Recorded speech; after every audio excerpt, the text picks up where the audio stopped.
నమస్తే, విధును స్వాగతం, లక్ష్మణ సమాజితం.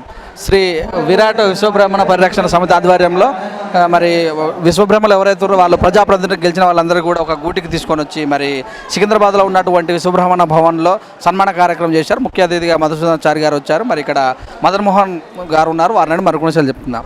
ఈ ప్రోగ్రామ్ కండక్ట్ చేయడానికి ఎన్ని రోజులు పట్టింది, మీకు శ్రమ ఏందో 2 మాటలు చెప్పండి. 2 రోజులు అనుకున్నాము, ఈ ప్రోగ్రాం చేశాము. ఎందుకంటే మా విశ్వబ్రాహ్మణ్స్ ఎవరైతే ఈ తెలంగాణ ప్రాంతంలో మరి సర్పంచ్లుగా, ఎంపీటీసీలుగా, జెడ్పీటీసీలుగా ఎక్కడెక్కడైతే ఎవరి స్థాయి వరకు వాళ్ళు గెలిచారో వాళ్ళందరినీ ఒక సన్మానించుకునే కార్యక్రమం పెట్టినాము. అలాగే మా వాళ్ళు ఐఏఎస్లు, ఐపీఎస్లు కూడా ఉన్నారు. మరి వాళ్ళను కూడా రాజకీయంగా ఎదిగే వాళ్ళను కూడా అందరినీ పిలిపించి మరి వాళ్ళు ఒక రాజకీయంగా ఇంకా ఎదుగుదల చూపించాలన్న ఉద్దేశంతో మేము ఈ యొక్క కార్యక్రమాన్ని ఏర్పాటు చేయడమైంది. దానికి వాళ్ళు కూడా స్పందించి రాష్ట్రం మొత్తం నుండి దాదాపు 1500 మంది మరి దీంట్లో పాల్గొని, ఈ సమావేశంలో పాల్గొని మరి ఈ సమావేశాన్ని మంచి గ్రాండ్గా సక్సెస్ చేశారు. వాళ్ళకు మరి మీ ఛానల్ ద్వారా వాళ్ళకి ధన్యవాదాలు తెలుపుకుంటున్నాం. మొత్తం మీద చూసినట్టు మీ దృష్టికి ఎంతమంది సర్పంచులు, ఎంతమంది ఎంపీటీసీలు, ఎంతమంది జడ్పీటీసీలు విశ్వకర్మలు ఉన్నట్టు వచ్చింది? మా విశ్వబ్రాహ్మణ్స్ ఒక 40 మంది సర్పంచులు, ఒక 60 మంది మన వీళ్ళు ఎంపీటీసీలుగా వచ్చిండ్రు, 40 మంది సర్పంచులుగా వచ్చిండ్రు అనేసి ఇంతవరకు మాకు రికార్డులో వచ్చింది. మరి ఇంకా ఎక్కువ ఉండొచ్చని మేము అనుకుంటున్నాం. ఈ రాబోయే రోజులలో ఈ యొక్క సభ ప్రజాప్రతినిధులు ఇంకా ఎక్కువ కావాలన్నట్టు కూడా మాట్లాడారు కదా, దానికోసం మీ కృషి ఎలా ఉండబోతుంది? మేము ఇక్కడ ఒక కాన్సెప్ట్ ఏంటంటే మా వాళ్ళలో ఉత్సాహం కలిగడానికే ఈ యొక్క కార్యక్రమం ఏర్పాటు చేశాము.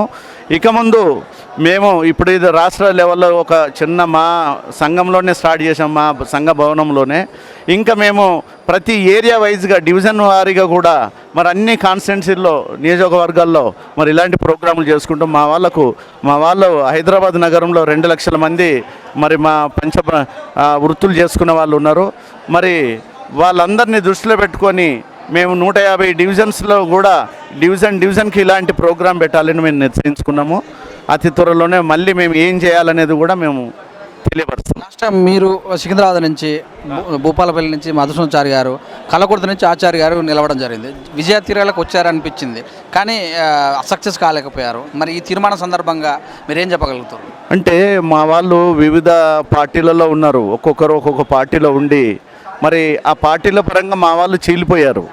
ఇప్పుడు మేము ముఖ్యంగా మేము చెప్పేది ఏంటంటే, ఏ పార్టీలో ఉన్నా సరే మన వాళ్ళు ఎవరైనా నిలబడితే మనం అందరం కలిసి ఆ యొక్క అభ్యర్థిని గెలిపించుకున్న బాధ్యత మన అందరిపై ఉన్నది. కాబట్టి మనలో ఒక ఐక్యత అనే భావన అనేది రావాలన్న ఉద్దేశంతో ఈ యొక్క కార్యక్రమాన్ని ఏర్పాటు చేశారు. ప్రజాప్రతినిధులు కావాలని చెప్తారు, కానీ ఊర్లలో చాలా వరకు కూడా ఉన్నటువంటి కుటీర పరిశ్రమను కూడా వదిలేసి అందరూ హైదరాబాద్ పడుతున్నారు. మరి ఈ వ్యవస్థ గురించి ఏమైనా ఆలోచించే అవకాశం ఉందా? ఈ వ్యవస్థ గురించి పల్లెటూళ్ళలో కూడా పనులు చేసుకోవడానికి మరి రాష్ట్ర ప్రభుత్వము, కేంద్ర ప్రభుత్వం కూడా మనకి ఎన్నో సబ్సిడీ పథకాలు పెట్టేది.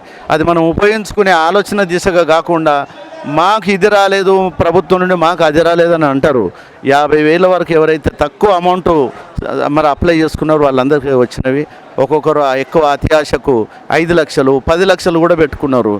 ప్రభుత్వం దగ్గర డబ్బు లేనప్పుడు మరి అంత ఇవ్వలేని పరిస్థితిలో ఉంది. కాబట్టి మనం ఎప్పుడైనా మనం ఆశించేటప్పుడు, ఫ్రీగా ఆశించేటప్పుడు కొద్ది అమౌంట్ ఆశిస్తే బాగుంటుంది.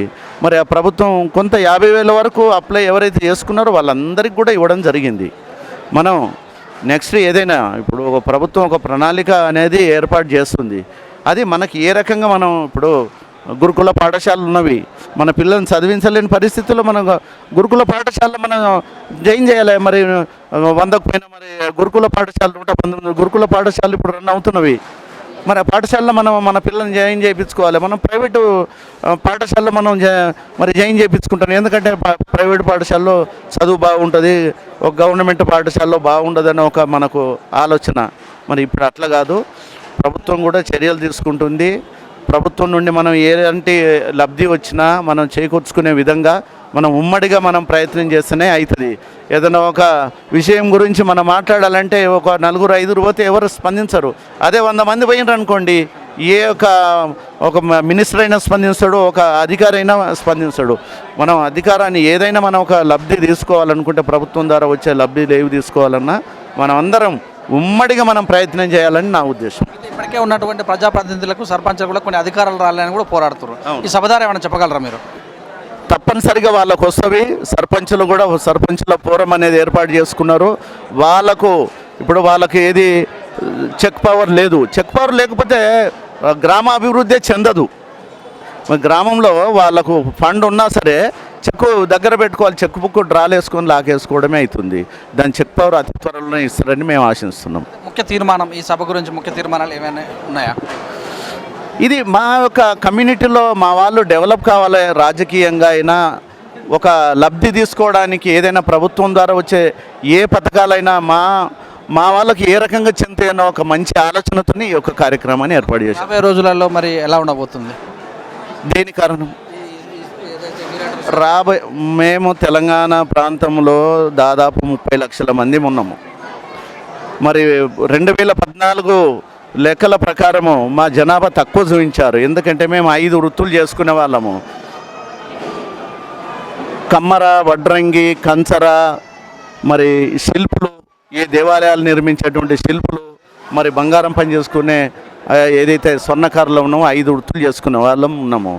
మా వాళ్ళను వేరు పేర్లతో పిలుచుకుంటారు. సర్వేలో ఏమాత్రం కూడా ఇది సరైన పద్ధతిలో చేయలేదు కాబట్టి మా జనాభా తక్కువ చూపించారు.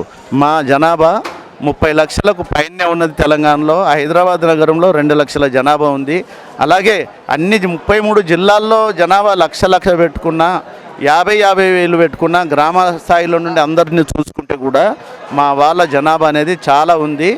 మరి ఆ జనాభా ప్రాతిపదికన మాకొచ్చే రాజకీయ పరంగానైనా మరి ఇంకా దేనికైనా సరే మా వంతు మా జనాభా ప్రాతిపదికన మాకు ఏవైతే సీట్స్ ఉంటే ఆ రిజర్వేషన్ కూడా మాకు కల్పించాలి. మాకు విశ్వబ్రహ్మణ కోఆపరేటివ్ కార్పొరేషన్ అనేది ఉన్నది. ఆ కార్పొరేషన్ ద్వారా నిధులు ఇవ్వాలి. మరి ఈ యొక్క ప్రభుత్వం వచ్చిన తర్వాత మాకు 250 కోట్లు మాకు ఇస్తామని ప్రకటించడం జరిగింది. ఇప్పటివరకు ఏమి ఇవ్వలేదు. ఏదో నామమాత్రంగా 15-20 కోట్లు ఇచ్చారు.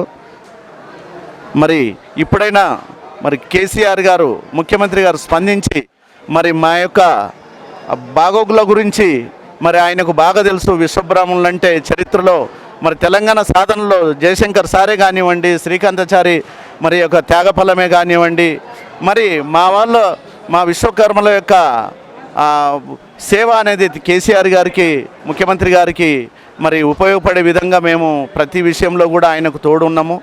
మరి మాకు కూడా అన్ని విధాల మా భవిష్యత్తులో మా విశ్వబ్రహ్మణలో కూడా సరైన అవకాశం అన్నిట్లలో కల్పిస్తారని మేము భావిస్తున్నాం. Thank you sir. Thank you very much.